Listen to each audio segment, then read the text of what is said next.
Conecta, o Alesp Conecta é especial. Estamos falando aí da pandemia de coronavírus. Eu recebo aqui na rede Alesp, né, de forma virtual, o deputado Paulo Fiorilo, do Partido dos Trabalhadores. Deputado, seja muito bem-vindo a esse Alesp Conecta. Tudo bem? Tudo bem, Guga? É um prazer participar com você do Alesp Conecta. Estou à disposição e podemos conversar sobre essa questão aí da pandemia que tem preocupado muita gente. Deputado, conta um pouquinho, né, das ações que o senhor tem feito. Na verdade, primeiro faça uma leitura e uma análise de como o senhor vê esse cenário, principalmente aqui no estado de São Paulo, deputado.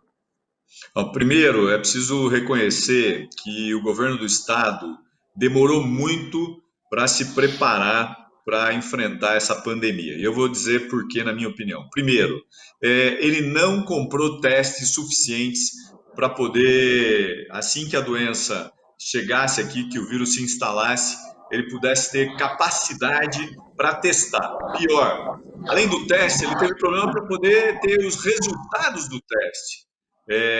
Hoje ele diz que a fila está zerada, mas ao longo desses últimos 30 dias a fila se manteve. Possivelmente a gente perdeu muitos testes porque não tinha acomodação correta, porque não foram praticados os procedimentos necessários. Então, a primeira coisa, a falta de teste. A segunda coisa, o Dória tem falado muito, mas feito pouco. Além dos testes, por exemplo, a questão do R$ 55 para os alunos das escolas estaduais. Tem estado, Guga, que tem disponibilizado R$ 100. E segundo, que demoraram para disponibilizar, o que é ruim, principalmente porque você tem a população mais vulnerável, a que mais precisa do Estado, exposta. Então, é preciso ter uma agilidade maior. Do mesmo jeito que o governo federal também não teve, também não se preparou para poder enfrentar a pandemia. E a terceira questão, nós temos insistido na Alesp que o governo do estado precisa proteger os trabalhadores mais fragilizados. E, infelizmente, é o próprio governo do estado que pede para os empresários não demitir, que acaba contribuindo com a demissão de funcionários das empresas terceirizadas na área de educação. Muitos foram demitidos porque não houve uma preocupação do governo do estado de negociar com as empresas para evitar que esses trabalhadores fossem demitidos. Aí qual é a resposta? Eles vão receber o auxílio-desemprego, mas o auxílio-desemprego termina. Era melhor negociar com as empresas para manter os funcionários até com salário reduzido, mas pelo menos empregado. Acho que aí nós temos três questões que são fundamentais. E uma quarta, que eu acho que é preciso ressaltar, que falta por parte do Estado transparência nos dados da saúde. Além do problema dos testes, dos resultados, a gente não tem informações suficientes para entender para onde está indo a doença. A Prefeitura de São Paulo já há 2 semanas tem divulgado dados regionalizados, quantos doentes, quantas mortes por distrito. Isso é importante porque, por exemplo, hoje a gente pode ter um diagnóstico mostrando que a periferia é quem mais sofre, que pelo menos 3 distritos é onde você concentra o maior número de mortes, Brasilândia, Sapopema e São Mateus, no caso da cidade de São Paulo. Agora, o Estado precisava fazer a sua parte, precisava dar mais transparência aos dados, às subnotificações, para que a gente pudesse ter um pouco mais de clareza. Por isso que, inclusive, nesse caso, a gente representou o governo do Estado, ao MP, para que ele apure a falta de informações necessárias para que a gente possa saber exatamente qual é a situação dessa doença no estado de São Paulo, em especial nas regiões metropolitanas, que são as mais afetadas. Agora, deputado, o senhor falou que notificou, né, que entrou com uma ação no Ministério Público, né? O que o senhor pediu ao certo nessa ação, deputado? Então, a ideia, Guga, é que o Ministério Público cobre da Secretaria de Saúde do Governo do Estado informações complementares. Nós não podemos ter uma coletiva todo dia para o governador falar: fique em casa, acredito na ciência. Pô, beleza, isso é importante. Agora, o governo do Estado precisa dizer qual é o quadro dessa doença no Estado. As pessoas que foram afetadas estão onde? Qual foi o tipo de atendimento que elas tiveram? Qual é o acompanhamento que ela está tendo?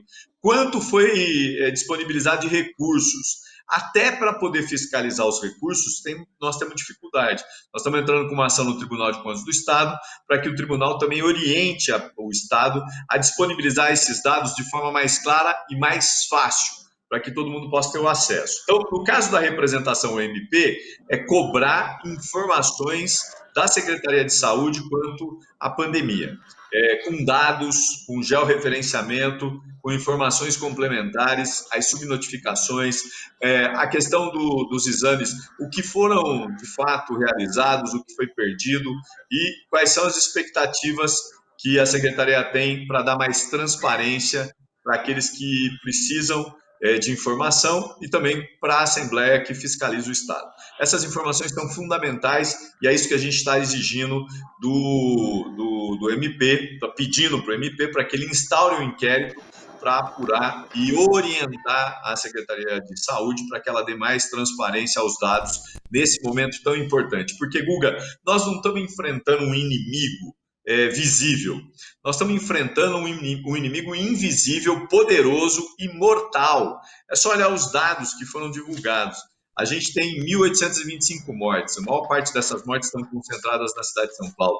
A gente tem quase 22 mil pessoas que foram contagiadas, que têm o vírus.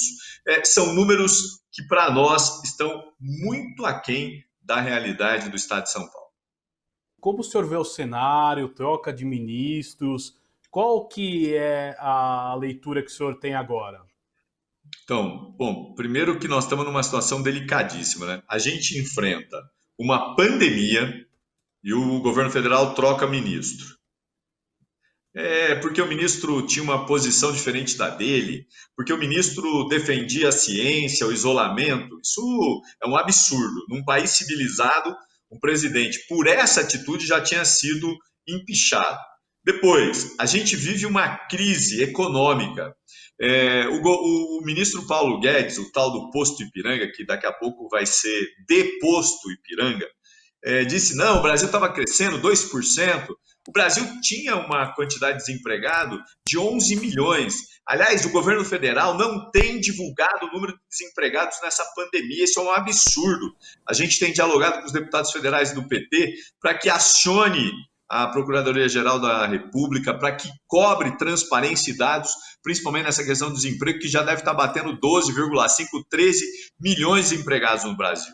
E a terceira, a crise criada agora pelo Moro, que é essa questão do Bolsonaro de querer colocar no Ministério da Justiça e na Diretoria-Geral da Polícia Federal seus amigos dos seus filhos. Isso é inadmissível num país civilizado. Nós não podemos ter o governo colocando amigos para proteger família, até porque o filho Carlos dele, o Carlos Bolsonaro, pode ser denunciado pelo Supremo Tribunal por estar envolvido em fake news. Nós temos a denúncia das rachadinhas que o outro filho quer impedir que o Supremo continue. Então nós temos um governo que disse que foi eleito para combater a corrupção, que agora é autocrata e protege a família colocando nos postos de investigação gente que é próximo, que passou o Réveillon junto, que o pai foi assessor durante 20 anos.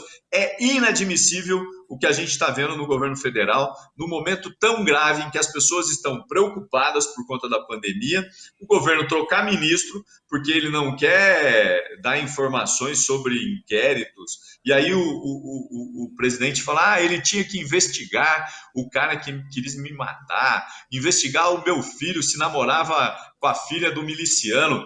O país não pode se submeter a uma lógica como essa. Aliás, o Supremo precisa se manifestar, até porque, do jeito que está indo, a gente vai acabar mal. O presidente da República defender que não tem que ter isolamento quando cresce o número de mortes, que tem que proteger filhos, quando a gente está vendo o que está acontecendo no país, é inadmissível o que a gente está vendo. Essa é a minha opinião e tenho certeza que o Supremo não vai fugir desse debate e vai enfrentar essa questão de frente. Até porque as denúncias do Moro são denúncias gravíssimas e precisam ser apuradas o mais rápido possível.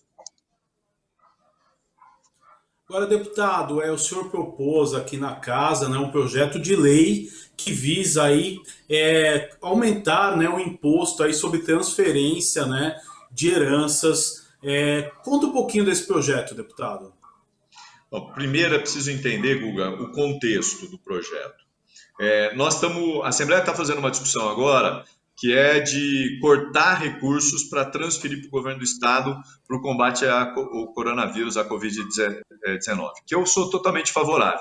O que nós pensamos a economia que a Assembleia vai fazer gira em torno de 320 milhões. A proposta que a gente apresentou, eu e o deputado José Américo, ela pode aumentar a arrecadação em 3 bilhões. 3 bilhões. E nós não estamos propondo tirar dinheiro de pobre e nem de classe média. A gente está propondo aumentar a isenção das heranças e doações e cobrar das grandes heranças que vão ser transferidas e das grandes doações. Os outros estados da federação já fizeram isso. A Constituição permite aumentar de 4% até 8%. O que a gente está propondo? Ampliar a isenção e fazer progressivamente um aumento de 4% a 8%, fazendo com que o Estado possa arrecadar 3 bilhões de reais que podem ser utilizados para mitigar as consequências dessa pandemia. Esse é um dos projetos que a gente apresentou. Vou te dar um outro dado. Nós temos uma lógica. A lógica deveria servir, inclusive, para as grandes fortunas que está sendo debatida lá em Brasília. Qual que é a ideia? A ideia é que quem tem mais contribua com mais. E quem tem menos não contribua. Olha só, e quando a gente fala de grandes fortunas, Guga, eu não estou falando de quem tem 1 bilhão de reais, 2 bilhões de reais. Eu estou falando, por exemplo, do dono do Safra, que tem uma fortuna avaliada em 25 bilhões de dólares. Do Paulo Lemann, que tem uma fortuna avaliada em 22 bilhões de dólares. Nós estamos falando de fortunas que existem aqui no Brasil. Nós não estamos falando de você que tem 1 bilhão, 900 milhões. Nós estamos falando de trilionários. Esses têm que contribuir. Brasília está discutindo essa contribuição. Aqui, nós estamos fazendo esse debate. Vou te dar um outro dado. Eu apresentei um projeto de lei, a bancada também assumiu como emenda própria para discussão agora nos cortes da Assembleia, que a gente também faça uma progressividade no salário, no subsídio dos deputados, na contribuição que os deputados vão dar. A proposta da mesa é 30%. Nós estamos propondo o seguinte: começa com 30% e vai até 50%.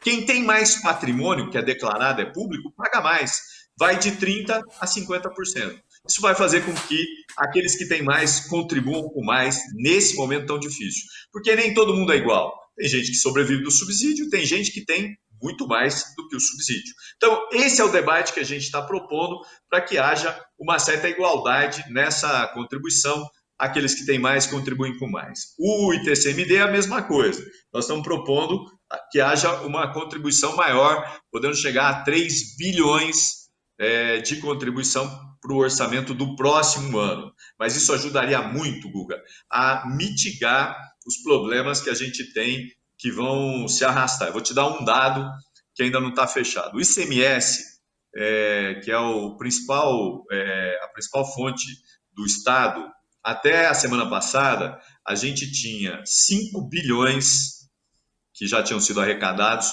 quando no ano passado a gente arrecadou 12 bilhões no mês de abril. Agora, no dia 30, a gente vai ter um dado mais preciso, mas é nítido, é claro que nós vamos ter problemas gravíssimos do caixa e é preciso buscar alternativas para os próximos anos para poder minimizar esse impacto dramático que essa doença silenciosa, perigosa, que mata e que não é visível, tem trazido para o país, para o mundo e em especial para o nosso estado.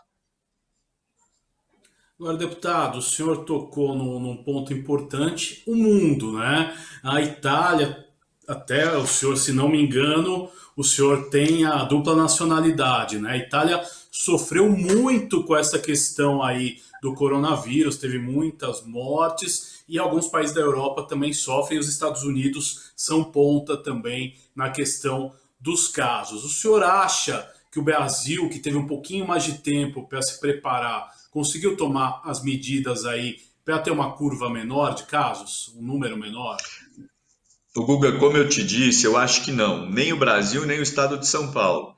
Porque, olha só, se tivesse se preparado, a gente teria testes suficientes para poder aplicar agora. E a gente não tem. Se tivesse se preparado, a gente teria institutos preparados para fazer, para poder processar o teste. A gente viu que não tem. Demoramos um mês. Como é possível quem se preparou demorar um mês para poder zerar a fila de testes? Então, nós não nos preparamos, infelizmente. Não aproveitamos o exemplo da China, não aproveitamos da Itália, da Espanha, da Alemanha e nem dos Estados Unidos. Os Estados Unidos, o presidente Trump, que é um autocrata, estava sequestrando aviões que traziam EPIs da China para usar nos Estados Unidos, aparelhos os respiradores. Então, um absurdo. Agora, isso deve servir de lição. E, infelizmente, o Brasil não aprendeu, poderia ter aprendido com o tempo. Quando começou a pandemia e quando começou os primeiros casos da China, que foram divulgados em dezembro, a gente poderia ter dito, bom, essa doença pode chegar, o que nós precisamos? Testes, UTIs, nós precisamos de respiradores. Isso poderia fazer com que a gente estivesse numa outra situação melhor e poderíamos enfrentar essa pandemia de uma forma mais equilibrada. Hoje a gente tem visto, por exemplo, Manaus. A situação de Manaus é uma calamidade pública. São Paulo, hoje o prefeito de São Paulo deu uma declaração dizendo que tem 3 retroescavadeiras para abrir covas, 13 mil covas, 13 mil caixões, vai contratar aqueles baús frigoríficos. Então, nós estamos numa situação delicadíssima e nós não chegamos no pico da doença. A gente falou desses números aqui do estado, 1.825 mortes, tem gente que acha que tinha que multiplicar isso por 3. É só olhar a fila de mortes nos cemitérios. Não é possível que a gente tenha 1.825 mortos se a gente tem enterrado 3 vezes mais do que se enterrava antes. Agora, deputado Paulo Fiorilo, outra questão que é bastante polêmica, né, é a questão do isolamento social. O governo do estado tenta conscientizar essa questão, mas tem uma analogia com a relação do trabalho. Muitas pessoas, se não forem trabalhar, não terão o que comer em pouco tempo, né? E a gente vê que também falta uma consciência, principalmente dos jovens, que no primeiro momento aí, teoricamente, não eram alvo, né, da infecção do coronavírus. Está se provando que todo mundo pode ser alvo, né? E não usam máscara e tudo mais. Como é que o senhor vê essa questão específica, deputado? Eu sou um deputado de oposição, mas eu quero fazer aqui uma observação que eu preciso fazer um registro. O Dória, no início da decisão aí dele de fazer o isolamento social, tomou uma decisão correta. O problema é que, como não se preparou para poder enfrentar, só o isolamento é insuficiente. Você tinha que iniciar uma testagem em massa, porque aí o isolamento poderia ser mais eficaz. Você poderia identificar os grupos nas regiões e atuar de forma mais científica, como diz o governador, né? Com o eixo da saúde. Agora, como não se preparou, fez o isolamento. E aí comete um erro. Ele volta atrás, dizendo que é possível que haja uma flexibilização no momento em que as pessoas estavam sendo pressionadas pela política do Bolsonaro e por isso que você colocou a situação econômica, a questão de comprar alimentos, de poder sobreviver. E aí começa a ter uma diminuição do isolamento social num momento delicado, porque a gente tem hospitais em que as UTIs já estão totalmente lotadas, e se você tiver um crescimento agora da doença, nós vamos colapsar o sistema de saúde, em que pese os hospitais de campanha, mas o problema são as UTIs e os respiradores. Eu vou te dar uma outra informação que é triste. No dia 18 de abril, a Folha de São Paulo fez uma matéria com os pequenos agricultores do Cinturão Verde da região metropolitana, o pessoal que produz hortaliças, e eles tiveram que jogar fora toneladas de verduras porque não tinha para quem vender. Agora, a região de Cotia, Piedade e Biúna está vivendo a mesma situação.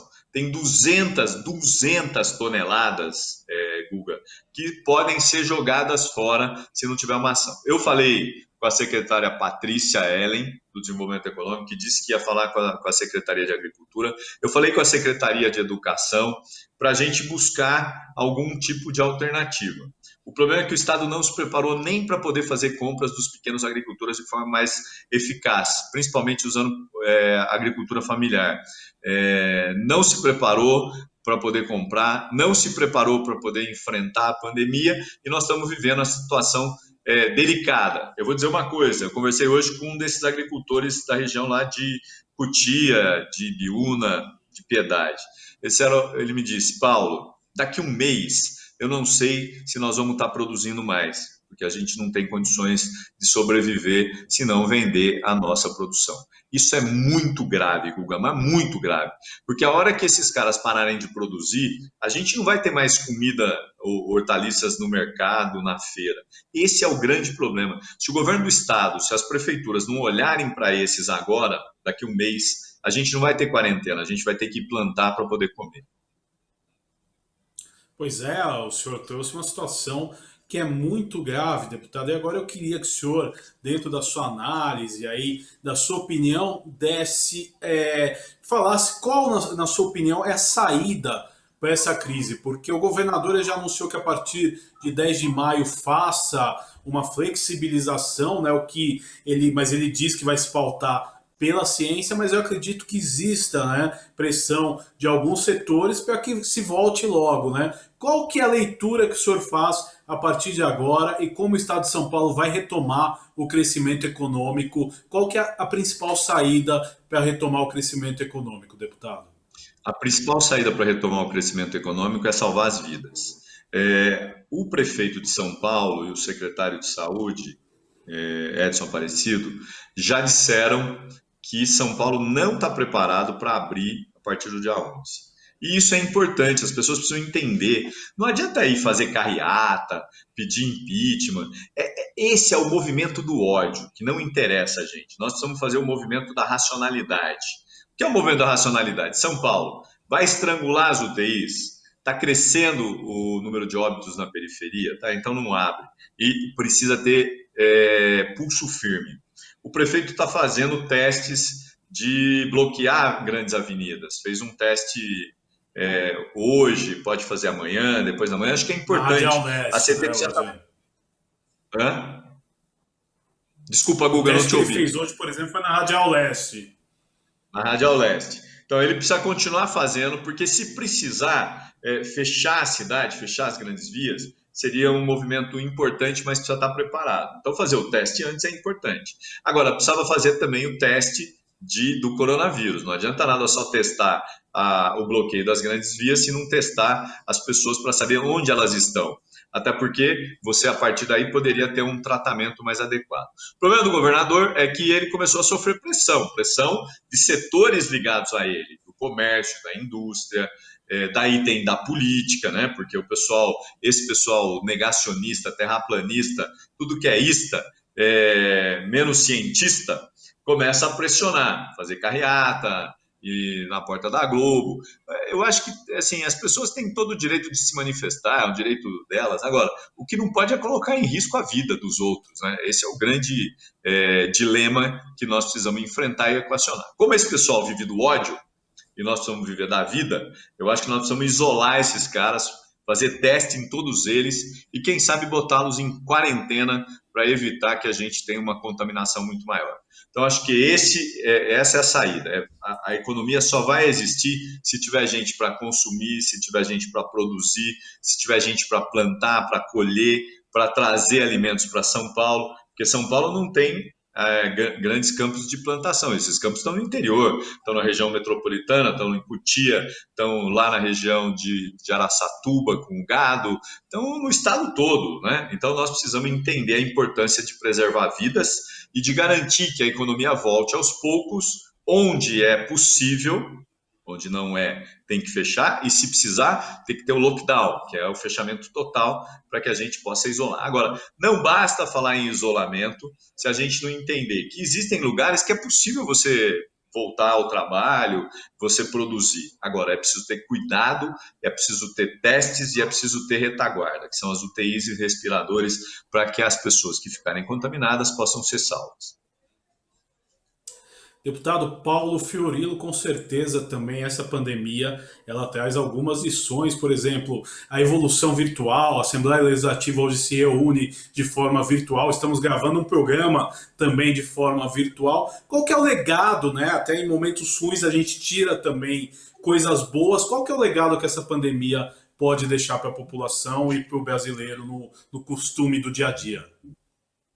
Primeiro, que eu acho que assim, o uso da tecnologia, ela é importante porque também é uma forma de você manter atividades que precisam existir, mas que não são prioritárias. A gente não precisa estar lá em loco agora na Assembleia para poder discutir, votar, aprovar leis. Agora, é preciso que a Assembleia também continue avançando nisso. Por exemplo, nós precisamos instalar CPIs, a CPI das fake news, até porque a gente tem visto que Brasília vai voltar a funcionar. Nós precisamos voltar a ter as reuniões das comissões para fazer com que os projetos possam tramitar.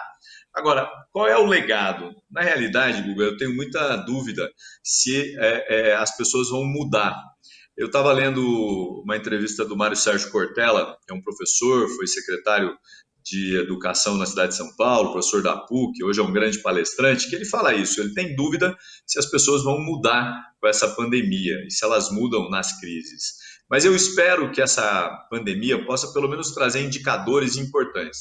Alguns já existem. Então, por exemplo, você diminuiu poluição, você diminuiu uma série de outros indicadores negativos. Por outro lado, você também aumentou. Por exemplo, você tem um problema da violência doméstica, que o Ministério Público tem acompanhado de perto, aumentou muito, 54%. Você precisa repensar as relações sociais a partir dessa pandemia. E nós, principalmente os jornalistas, esses que estão no dia a dia trabalhando, eu acho que temos uma oportunidade única, ímpar, porque a última grande pandemia que o mundo enfrentou foi em 1918, nós não estávamos vivos. Nós estamos vivendo esse momento, um momento histórico, que daqui a 20, 30, 40 anos as pessoas vão falar, olha, o mundo viveu uma pandemia da Covid-19. Quais foram as lições que foram tiradas? Reestruturar o sistema de saúde público. Hoje, aqueles que defendem o Estado mínimo talvez possam repensar essa lógica, porque eu queria ver o Estado mínimo ter que enfrentar essa pandemia se não tivesse SUS no Brasil. Veja os Estados Unidos, em que as pessoas não têm um sistema único de saúde, precisam buscar o sistema privado e muitas vezes não tem condições, dinheiro, capacidade. Pense naqueles que estão ilegalmente lá nos Estados Unidos, como é que eles vão poder ser atendidos sem serem deportados? Então, eu acho que, apesar das dificuldades, eu acho que a gente deveria sair com uma perspectiva nova de reorganizar a sociedade, de investir mais no sistema de saúde público, de fazer com que as pessoas entendam a importância que tem um Estado que cuida daqueles que mais precisam, dos mais frágeis. E essa doença, esse vírus, Guga, infelizmente, ele tem atingido os mais pobres, aqueles que estão na periferia. Os dados dessa semana que passou mostram isso. Nos 20 distritos mais pobres, a pandemia matou mais gente. De 474, subiu para 679 óbitos. Nos mais ricos, de 263 para 357. Os distritos mais ricos, as mortes são menores, nos mais pobres, as mortes são maiores. É isso que eu acho que a gente tem que tirar como lição. Nós precisamos aprender com essa pandemia para a gente ser mais humilde, para a gente pensar como é que a ciência pode avançar mais. A partir do século XIX, a ciência se mostrou como um instrumento importante. No século XX, muitos achavam que nós detínhamos todas as informações, e o século XXI nos traz mais uma lição de vida para que a gente possa ter humildade e buscar saídas para esses momentos tão difíceis, em especial para os mais pobres, os que mais sofrem. Deputado Paulo Fiorilo, do Partido dos Trabalhadores, eu quero agradecer a sua participação nesse Alesp Conecta especial. Até um próximo encontro. Muito obrigado, viu? Eu que agradeço, um grande abraço, estamos à disposição para continuar esse debate nesse momento tão difícil. Este foi o deputado Paulo Fiorilo, do Partido dos Trabalhadores, que participou desse Alesp Conecta especial. Você pode ver e rever este e outros programas em nosso canal no YouTube. Até nosso próximo encontro. Valeu!